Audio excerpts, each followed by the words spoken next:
हरे कृष्णा। स्वागत है आपका जीवन अमृत चैनल पर। यह है वह पवित्र स्थान जहाँ भक्ति का प्रवाह कभी रुकता नहीं, जहाँ हर कथा, हर आरती और हर व्रत हमें ईश्वर से जोड़ता है। यहाँ हम सुनते हैं देवी देवताओं की महिमा, पवित्र व्रत कथाएं और आध्यात्मिक ज्ञान के अमृत शब्द। आइए भक्ति के इस सागर में डूब जाएं और पाएं आस्था, शांति और सकारात्मक ऊर्जा का अनमोल संगम। जीवन अमृत चैनल, भक्ति का हर पल।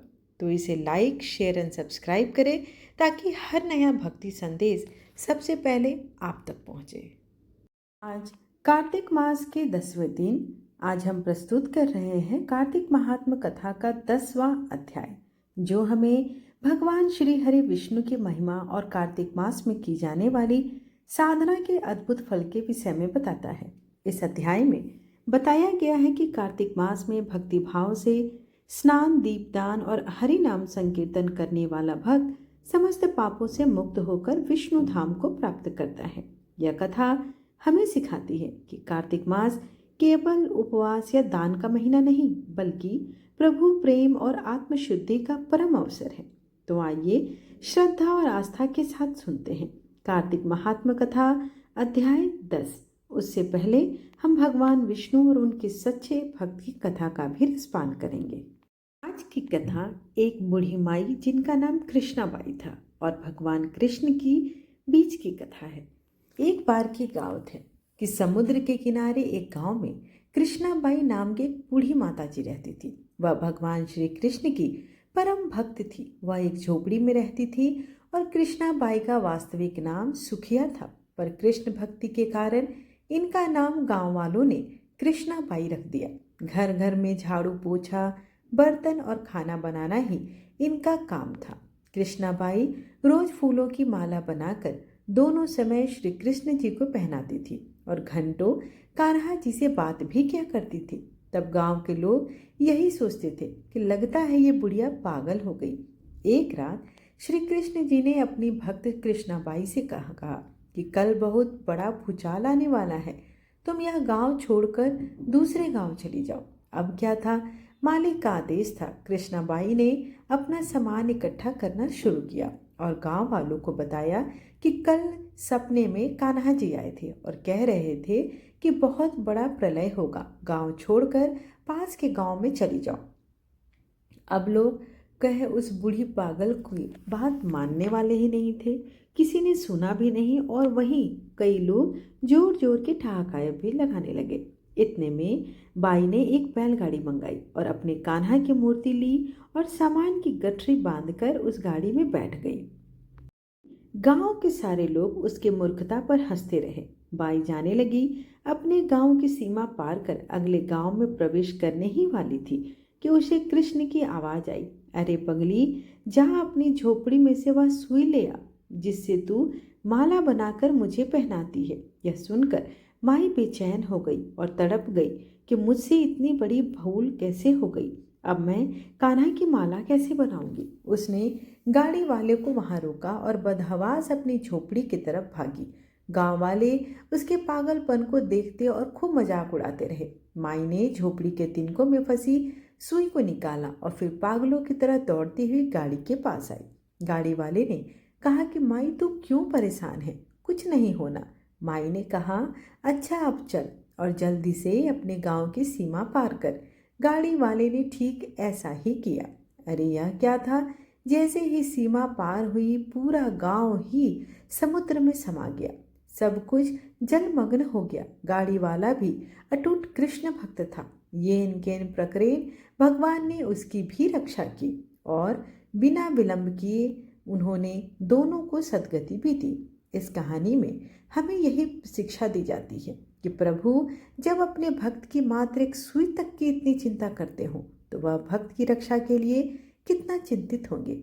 जब तक उस भक्त की एक सुई उस गांव में थी, पूरा गांव बचा था। इसलिए कहा जाता है, भरी बदरिया पाप की बरसन लगे अंगार, संत न होते जगत में जल जाता संसार। अर्थात अगर इस दुनिया में संत और अच्छे व्यक्ति ना हो तो ये संसार कब की समाप्त हो जाती। आइए अब कार्तिक मास महात्म कथा का 10वां अध्याय का रसपान करते हैं। नारद जी बोले, पहले देवताओं से पराजित जो दैत्य पाताल में थे, वे भी जलंधर के आश्रय से पृथ्वी मंडल पर आकर निर्भय हो गए। एक समय राहु का सिर कटा हुआ देख दैत्यराज ने उसके सिर कटने का कारण शुक्राचार्य से पूछा। तब शुक्राचार्य ने देवताओं द्वारा कराए गए समुद्र मंथन का संपूर्ण वृतांत बताया और रत्नों के हर लेने तथा दैत्यों के पराभव का वर्णन किया। तब जलंधर अपने पिता का मंथन सुनकर क्रोध से लाल नेत्र का घसमर नामक दूत को इंद्र के समीप भेजा। दूत ने स्वर्ग में जाकर सुधर्मा नामक देव सभा में प्रवेश किया। अखर्व मौली व घसमर देवेंद्र ने अद्भुत वचन बोले। उसने कहा, समुद्र के पुत्र जलंधर सब दैत्यों के स्वामी हैं। मैं उनका दूत हूँ। उन्होंने जो कुछ कहा उसे सुनो। मेरे पिता सागर को तुमने पर्वत से क्यों मथा और तुमने जो रत्न हरण किए उन्हें तुम शीघ्र मुझे दे दो। इस प्रकार दूत का वचन सुनकर विस्मित इंद्र भयानक घसमर से भय और क्रोध युक्त हो बोले। इंद्र ने कहा, हे दूत, जो हम लोगों द्वारा सागर मथा गया उसका वृत्तांत सुनो। मेरे भय से भीत पर्वतों को उसने अपनी कुक्षी में छिपा लिया था। पहले भी मेरे अनेक शत्रु दैत्य उसके द्वारा रक्षा किए गए थे। इसी से उसके रत्न समूह मेरे द्वारा हरे गए थे। सागर के पुत्र शंख ने देवताओं से द्वेष किया था, जो वह समुद्र के भीतर धंस गया और मेरे छोटे भाई के हाथ मारा गया। अतएव तुम जाओ और समुद्र मंथन का कारण जलंधर से कह दो। तब नारद जी ने कहा, इंद्र द्वारा विसर्जन किया गया दूत पृथ्वी में आया और इंद्र का सब संदेश दैत्य से कह दिया। तब दैत्यपति जलंधर उसे सुनकर क्रोध से कांपता हुआ सब देवताओं को जीतने की इच्छा से शीघ्र उद्योग करने लगा। उस असुरेंद्र अर्थात जलेंधर के उद्योग से सब दिशाओं और पाताल तक के करोड़ों दैत्य और शुंभ निशुंभ आदि करोड़ों सेना के अधिपति आ गए।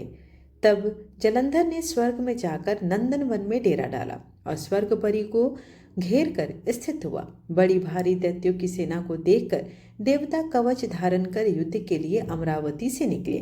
तब देवताओं और दैत्यों की सेनाओं में युद्ध आरंभ होने लगा। मुसल, परेग, तीर, गदा, बर्छी और फरसा लेकर वे दोनों सेनाएं दौड़ी और आपस में मार होने लगी। दोनों सेना के गिरे गिराए हुए हाथी, घोड़े, रथ, प्यादों से रुधिर के प्रवाह की प्रवृत्ति हुई। संध्या के मेघ समूह में मानो रणभूमि शोभित हुई। युद्ध में मारे गए दैत्यों को शुक्राचार्य मृत संजीवनी विद्या को पढ़कर छिड़के हुए जल की बूंदों से जीवित करने लगे। उधर बृहस्पति जी भी युद्ध में मरे हुए देवताओं को जीवित करने लगे। द्रोणाचल से दिव्य औषधि ला लाकर युद्ध में मारे गए और फिर उठे हुए देवताओं को देख जलंधर क्रोधित हो शुक्राचार्य से बोला, मेरे द्वारा मारे गए देवता फिर कैसे उठ के खड़े होते हैं? तुम्हारी यह संजीवनी विद्या भी अन्यत्र नहीं है, यह प्रसिद्ध है। तब शुक्राचार्य बोले, द्रोणाचल से दिव्य औषधि लाकर ये अंगीरा के पुत्र बृहस्पति उनको जिला दे रहे हैं। अतएव तू द्रोणाचल को शीघ्र हर ले। नारद जी बोले, ऐसा कहने पर उस दैत्येंद्र ने द्रोणागिरी को लेकर शीघ्र ही समुद्र में फेंक दिया और फिर शुरू हुआ महायुद्ध। इसके बाद जब देवताओं को मारे गए देख बृहस्पति ने वहां द्रोणाचल पर्वत नहीं पाया तो वह बहुत ही चिंतित हुए। दैत्य द्वारा हरा गया द्रोणाचल को जानकर व्याकुल बृहस्पति आकर श्वास से व्याकुल शरीर हो दूर से ही बोले, भागो, रुद्र के अंश से उत्पन्न यह दैत्य जीतने योग्य नहीं है। इंद्र के काम का स्मरण करो, अर्थात इंद्र ही एक उपद्रव से यह उत्पन्न हुआ है। उस समय देवता बृहस्पति के वचन सुनकर भय से व्याकुल और दैत्य द्वारा बंध्यमान हो 10 दिशाओं को भाग गए। सागर का पुत्र दैत्य देवताओं को भागते देख शंख, भेरी और जय का शब्द करता हुआ अमरावती में प्रवेश किया। नगरी में दैत्य के प्रवेश करने पर इंद्रादिक देवता उस दैत्य द्वारा सताए जाने पर सुमेरु पर्वत की गुफा में जाकर रहने लगे। वह दैत्य देवताओं को जीतकर अमरावती में राज्य करने लगा। इसके बाद वह असुर इंद्रादिक सब देवताओं के अधिकार में शुंभादिक श्रेष्ठ दैत्यों को पृथक पृथक स्थापित करके सुमेरु पर्वत की गुफा की ओर गया। इस प्रकार कार्तिक मास महात्म कथा का 10वां अध्याय यहीं पर समाप्त हुआ। आइए अब विष्णु चालीसा तुलसी चालीसा करते हैं साथ में समाप्त। उसने अपने रुदन से स्वर्ग से सत्यलोक पर्यंत के लोक बहिरे कर दिए। रोने का शब्द सुनकर यह क्या है ऐसे विस्मित हो ब्रह्मा जी वहां पहुंचे। आते ही समुद्र की गोदी में उस बालक को देख ब्रह्मा जी बोले, यह अद्भुत बालक कौन है? यह ब्रह्मा जी का वचन सुनकर समुद्र बोला और ब्रह्मा को आते देख समुद्र ने हाथ जोड़ा और प्रणाम कर उस बालक को उनकी गोदी में बैठा दिया और कहा कि गंगा सागर के संगम में उत्पन्न यह मेरा पुत्र है। हे जगत के गुरु, इसके जात कर्म कर इसको संस्कार दीजिए। नारद जी बोले। समुद्र ऐसा कह ही रहा था कि समुद्र के पुत्र उस बालक ने ब्रह्मा जी की दाढ़ी पकड़ ली और बारंबार हिलाने लगा। दाढ़ी पकड़ विष्णु सुनिए विनय सेवक की चितलाए, कीरत कुछ वर्णन करूं दीजिए ज्ञान बताए। नमो विष्णु भगवान खरारी, कष्ट न सावन अखिल बिहारी। प्रबल जगत में शक्ति तुम्हारी, त्रिभुवन फैल रही उजियारी। सुंदर रूप मनोहर सूरत, सरल स्वभाव मोहनी मूरत। तन पर पीतांबर अतिशोहत, वैजंती माला मनमोहत। शंख चक्र कर गदा विराजे, देखत दैत्य असुर दल भाजे।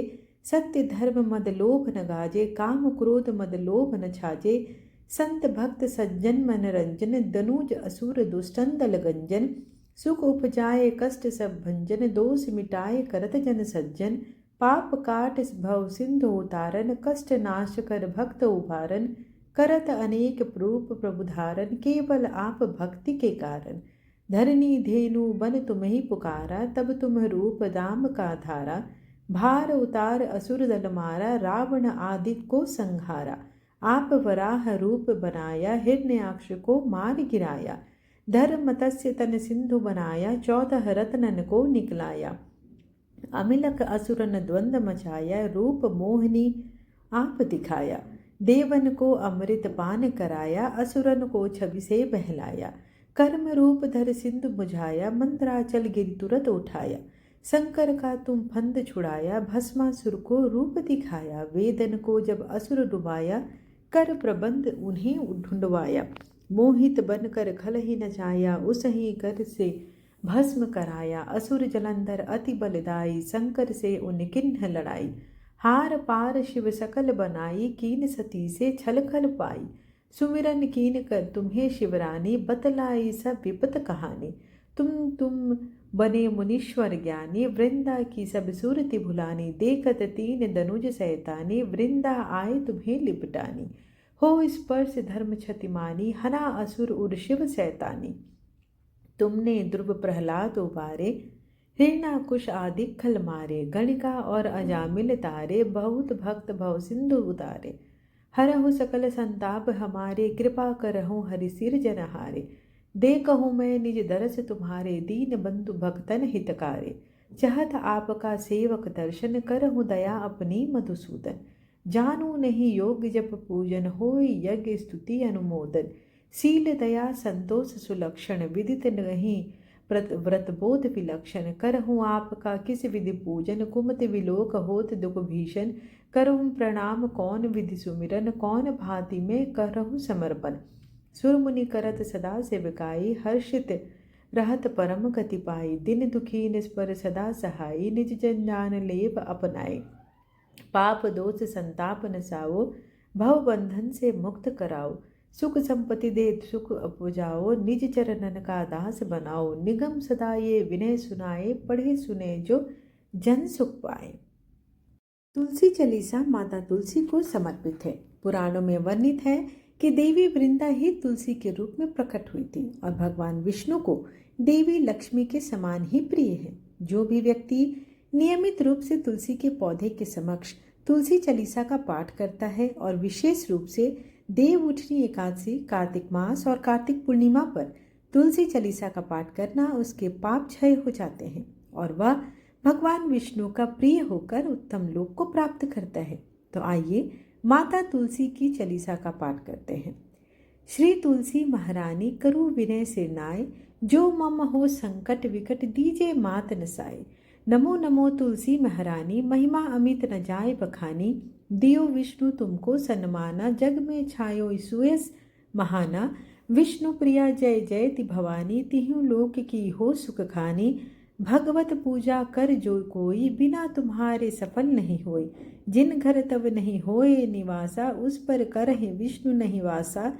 करे सदा जो तब नित सुमिरन, ते ही के काय होय सब पूरन। कार्तिक मास महात्म तुम्हारा, ताको जानत सब संसारा। तब पूजन जो करे कुवारी, पावे सुंदर वर सुकुमारी। कर जो पूजन नीति प्रति नारी, सुख संपत्ति से होय सुखारी। वृद्धा नारी करे जो पूजन, मिले भक्ति लहोवे पुलकित मन। श्रद्धा से पूजे जो कोई, भवनिधि से तर जावे सोई। कथा भागवत यज्ञ करावे, तुम बिन नहीं सफलता पावे। छायो तब प्रताप जग भारी, ध्यावत तुम ही सकल चितधारी। तुम ही मात यंत्रन तंत्रन, सकल काज सिद्धि होवे क्षण में। औषधि रूप आप हो माता, सब जग में तब यस्य विख्याता। देव ऋषि मुनि औ तपधारी, करत सदा तब जय जयकारी।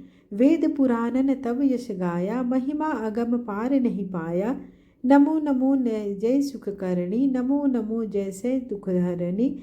नमो नमो सुख संपत्ति देनी, नमो नमो अद्य काटन छेनी।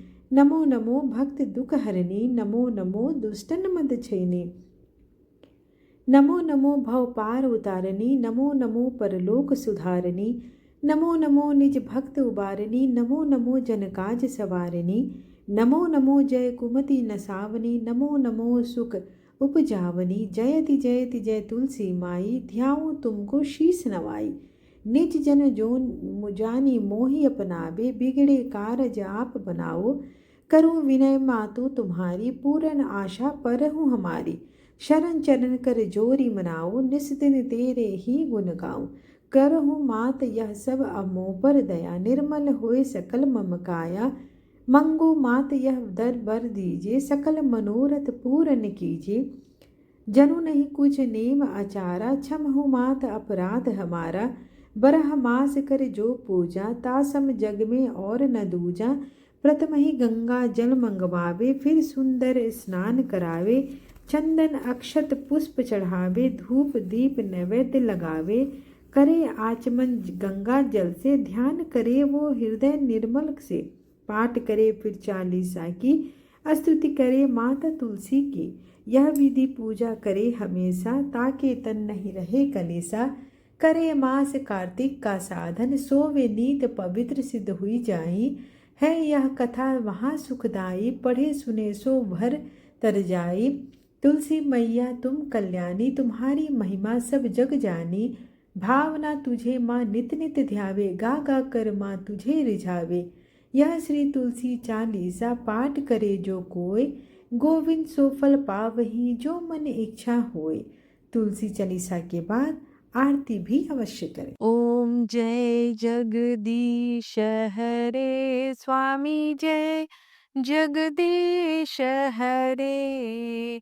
भक्त जनों के संकट क्षण में दूर करे। ओम जय जगदीश हरे। जो ध्यावे फल पावे, दुख बिन से मन का सुख संपत्ति घर आवे। कष्ट मिटे तन का। ओम जय जगदीश हरे। मात पिता तुम मेरे, शरण गहूँ मैं किसकी। तुम बिन और न दूजा, आस करूँ मैं जिसकी। ओम जय जगदीश हरे। तुम पूरन परमात्मा, तुम अंतर्यामी। पार ब्रह्म परमेश्वर, तुम सबके स्वामी। ओम जय जगदीश हरे। तुम करुणा के सागर, तुम पालन करता, मैं मूरख खल कामी, कृपा करो भरता। ओम जय जगदीश हरे। तुम हो एक अगोचर, सबके प्राणपति, किस विधि मिलूं दया मैं, तुमको मैं कुमति। ओम जय जगदीश हरे। दीन बंधु दुख हरता, तुम ठाकुर मेरे, अपने हाथ उठाओ, द्वार पड़ा मैं तेरी। ओम जय जगदीश हरे। विषय विकार मिटाओ, पाप हरो देवा, श्रद्धा भक्ति बढ़ाओ, संतन की सेवा। ओम जय जगदीश हरे। तन मन धन संपत्ति, सब कुछ है तेरा, तेरा तुझको अर्पण, क्या लागे मेरा। ओम जय जगदीश हरे। श्री जगदीश की आरती, जो कोई नर गावे, कहत शिवानंद स्वामी, मन वांछित फल पावे। ओम जय जगदीश हरे। तुलसी महारानी नमो नमो, हरि की पटरानी नमो नमो। धन तुलसी पूरन तपकीनो, शालिग्राम बनी पटरानी। जाके पत्र मंजरी कोमल, श्रीपति कमल चरण लपटानी। धूप दीप नैवेद्य आरती, पुष्पन की वर्षा बरसानी। 56 भोग 3600 व्यंजन, बिन तुलसी हरि एक न मानी। सभी सखी मैया तेरे यश गावे, भक्ति दान दीजे महारानी। नमो नमो तुलसी महारानी, तुलसी महारानी नमो नमो।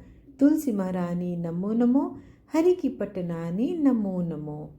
आशा करती हूँ कि आपको आज की कथा और वीडियो पसंद आई हो। वीडियो पसंद आए तो चैनल को लाइक शेयर एंड सब्सक्राइब करना बिल्कुल ना भूलें और दिल से कमेंट बॉक्स में हरे कृष्ण अवश्य लिखें। कार्तिक मास का महात्म्य है और ऐसे में एक सकारात्मक ऊर्जा का आदान प्रदान अवश्य करें। धन्यवाद।